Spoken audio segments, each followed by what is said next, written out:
निमंत्रित केलं आणि सर्व पत्रकार मित्रांचे मनापासून स्वागतही करतो, आभारही मानतो।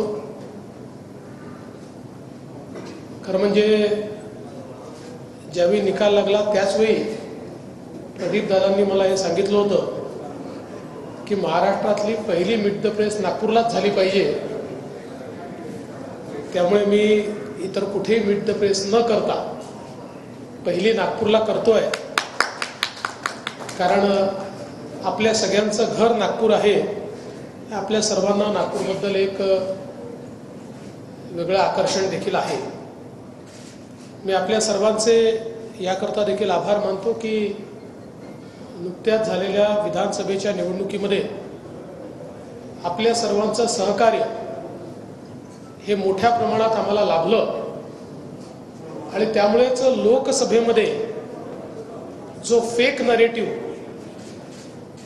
महाराष्ट्रामध्ये तयार करण्यात आला होता की ज्याचा मोठा फटका आम्हाला बसला,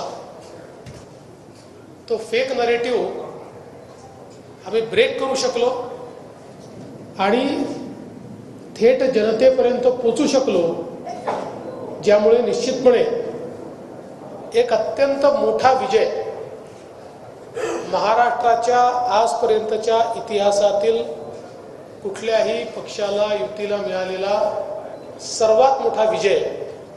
237 जागा या महायुतीला या ठिकाणी प्राप्त झाल्या आणि भाजपलाही आपल्या राजकीय जीवनातला उच्चांक 132 जागा या ठिकाणी मिळवता आल्या आणि म्हणूनच एक अत्यंत डिसायसिव्ह अशा प्रकारचं मॅन्डेट हे जनतेने आम्हाला दिलेलं आहे। अर्थातच एवढं चांगलं मॅन्डेट मिळाल्यामुळे आमची जबाबदारी खूप मोठ्या प्रमाणात वाढली आहे, कारण कुठलंही मॅन्डेट